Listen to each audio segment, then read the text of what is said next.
It's Pyongyang's Kim Il-sung Square, April 15th, 2025. The Day of the Sun military parade is in full swing. Kim Jong-un stands at the center of the podium. To his right sits Kim Yo-jong. To his left, Ri Sol-ju and Kim Joo-ae stand side by side. Foreign journalists couldn't stop clicking their cameras. The world was witnessing a moment. Two women at the very center of North Korean power. Ri Sol-ju wore a soft pink hanbok with a gentle smile. She looked elegant and graceful. But behind that smile was a calculation no one could easily read. Kim Yo-jong wore a black suit with an expressionless face. She held thick documents in her hands. Her eyes were sharp as she monitored the parade's progress. These two women approach power in completely different ways. Ri Sol-ju is Kim Jong-un's wife and the mother of 3 children. She's been quietly building influence from within the family circle. Kim Yo-jong is the vice director of the propaganda department. And Kim Jong-un's younger sister. She attends meetings directly, issues statements, and makes policy decisions. She's the person who actually moves the levers of power. After the parade ended, Ri Sol-ju descended from the podium with Kim Jong-un. Cameras followed them, and she naturally linked arms with her husband, the perfect image of a first lady. Kim Yo-jong stayed behind and started a post-event evaluation meeting. Next time, position the missiles more forward. Her voice was firm. At this moment, both women might have been thinking the same thing. The era after Kim Jong-un. It's a topic no one speaks aloud. But everyone at the center of Pyongyang power knows the truth. North Korea's future will ultimately be shaped by one of these two women. July of 2012. Pyongyang's Ryugyong Chungjuyong Gymnasium. Kim Jong-un appeared in public for the first time accompanied by a woman. North Korean media introduced her as Comrade Ri Sol-ju. That day, Ri Sol-ju wore a black dress. Short-cut hair, refined makeup, designer handbag. A style never before seen in North Korea. People were surprised. The Ri Sol-ju on television looked like a South Korean actress. This was a calculated image. Ri Sol-ju is a former singer with the Unhasu Orchestra. She knew how to stand in front of cameras, what expressions to make. Kim Jong-un actively publicized her. She traveled with him on foreign visits and attended performances together. Photos of them walking hand in hand were taken. This was unprecedented in North Korean history. Kim Jong-il had kept his wives thoroughly hidden, but Ri Sol-ju chose to become visible power. In 2013, Ri Sol-ju gave birth to her first child. In 2015, she had her second child, and in 2017, her third daughter, Kim Joo-ae, she became the mother of 3 children. Ri Sol-ju lived in a special residence in central Pyongyang. She wielded power from home instead of from an office. "Joo-ae, what will you ask your father today?" Ri Sol-ju asked her young daughter. Kim Joo-ae understood her mother's intention. "Father, how was your meeting today?" Kim Jong-un smiled and patted his daughter's head. "Our Joo-ae is already interested in politics." Ri Sol-ju smiled quietly. She paid special attention to her children's education, especially with her youngest daughter, Kim Joo-ae. Foreign language education, horseback riding, music. She taught everything at the highest level. Ri Sol-ju's calculation was clear. The bloodline of the Kim family runs through her children. Party officials gathered and spoke carefully. Comrade Ri Sol-ju has been doing a lot of public welfare activities lately. She's visited orphanages and met with factory workers. The meaning was clear. Ri Sol-ju was building her image among the people. In 2020, when COVID swept across the world, North Korea completely sealed its borders. Ri Sol-ju personally met with Pyongyang's medical staff. "Thank you for your dedication." North Korean Central Television broadcast this scene repeatedly. Ri Sol-ju appeared to be a quiet figure on the surface. She didn't give flashy speeches or issue policy statements. But she knew, power doesn't necessarily come from making noise. At night, Ri Sol-ju would stand by the window and gaze at Pyongyang's nightscape, a city with few lights. But even in that darkness, she could see her path. Bloodline is stronger than anything. Children who carry the blood of the Kim family are the most solid foundation of power. February of 2018. The opening ceremony of the Pyeongchang Winter Olympics. The North Korean high-level delegation entered. Kim Yo-jong stood at the front, a woman in her early 30s representing North Korea on South Korean soil. World media called her North Korea's Ivanka. She personally delivered Kim Jong-un's letter to President Moon Jae-in. "This is a message from our chairman." Kim Yo-jong's voice was calm but firm. Throughout the 3-day visit to the South, Kim Yo-jong was perfect. After returning home, Kim Jong-un asked, How is South Korea? It has changed, but the essence remains the same. Kim Jong-un nodded. It meant he trusted his sister's judgment. Kim Yo-jong grew up with Kim Jong-un. They spent their student years together in Switzerland, and both stayed by their father's side during his final years. She knows Kim Jong-un better than anyone. A year before Kim Jong-il died, he told her, "You must assist your brother well." That's when Kim Yo-jong decided to become her brother's shadow. 2012, the early days of Kim Jong-un's rule. Party and military elders tested the young leader. Kim Yo-jong recorded everything. Who said what expressions they made, who they spoke with after meetings, and she reported it all to her brother. Soon after, several officials were dismissed. Kim Yo-jong worked in the propaganda department, but her role was managing all of North Korea's image. How Kim Jong-un should appear, what message North Korea should send to the world. Kim Yo-jong designed everything. In 2017, when U.S.-North Korea tensions reached their peak, President Trump posted a tweet criticizing North Korea. The next morning, a statement was issued under Kim Yo-jong's name. The American dotard doesn't know Joseon's strength. Her language was sharp. World media reported this statement in unison. It was the moment the name Kim Yo-jong was engraved on the international political stage. But Kim Yo-jong's real power lay elsewhere. Her ability to move party organization. She grasped personnel, inspection, and information. Nothing proceeded without Kim Yo-jong's signature. One night, Kim Yo-jong was reviewing documents in her office. Reports from every department, military, economy, diplomacy, documents from every field. It wasn't until past 3 in the morning that she put down her pen. "My brother is the leader. I am the structure." She knew her role precisely. If Kim Jong-un was the shining sun, she was the system that holds that sun up. In 2022, when Kim Jong-un was caught up in health concerns, Kim Yo-jong stepped up. She issued statements directly and carried out diplomatic schedules, as if she represented North Korea. The world realized Kim Yo-jong wasn't just an aide. She had already become the core of North Korean power. December 8, 2013. Pyongyang was engulfed in tension. News spread that Jang Song-taek had been arrested. He was Kim Jong-il's brother-in-law, and the second-ranking figure in North Korean power. Kim Jong-un presided directly over the meeting. Jang Song-taek is an anti-party, anti-revolutionary element. The meeting hall was solemn. Jang Song-taek was dragged out by soldiers, his uniform stripped off. 2 days later, the death sentence was pronounced and immediately executed. One of the most shocking purges in North Korean history. Ri Sol-ju watched the evening news that day. The screen listed Jang Song-taek's crimes. Ri Sol-ju stared at the screen for a long time. Her hands were trembling slightly. She'd thought he was courteous and intelligent, but she witnessed how such a person could disappear overnight. Ri Sol-ju realized power cannot be protected by name alone. Even the Kim family bloodline, even the leader's trust, isn't absolute. That night, Ri Sol-ju couldn't sleep. At 5 in the morning, she stood in front of the mirror. "I must become stronger." From that day, Ri Sol-ju changed. She participated more actively in official events and met with people more frequently. She worked to be seen not simply as Kim Jong-un's wife, but as a figure with independent influence. Kim Yo-jong absorbed the incident in a different way. She was one of the working level officials responsible for Jang Song-taek's purge, evidence collection, trial preparation, post-processing.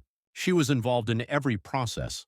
Kim Yo-jong was organizing related documents, a list of people connected to Jang Song-taek. She marked them with a red pen. Who to eliminate, who to spare. Kim Yo-jong's hand didn't tremble. She was someone who moved by calculation, not emotion. Kim Jong-un summoned Kim Yo-jong to his office. "You did well. It was my duty." After that day, Kim Yo-jong received even greater authority. She began participating in core organization, department work, and wielded influence over personnel decisions. The Jang Song-taek incident was an opportunity for Kim Yo-jong to prove herself, to show she wasn't just family but an actual operator of power. One evening, Kim Yo-jong was passing through downtown Pyongyang in her car. The streets were quiet, but Kim Yo-jong knew. Beneath this peaceful landscape, the gears of power were constantly turning. The system is stronger than people. Jang Song-taek and others all disappeared after challenging the system. But she is different. Kim Yo-jong was trying to become the system itself. That night, Ri Sol-ju and Kim Yo-jong were under the same sky, but the futures they envisioned were completely different. Ri Sol-ju sought to protect power through bloodline. Kim Yo-jong sought to seize power through system, and both knew someday those two paths would collide. November 18, 2022, Pyongyang's Sunan airfield, an event to observe the Hwasong-17 intercontinental ballistic missile launch. That day, an astonishing scene was captured. Kim Jong-un appeared holding the hand of a young girl. North Korean media introduced her as the respected child.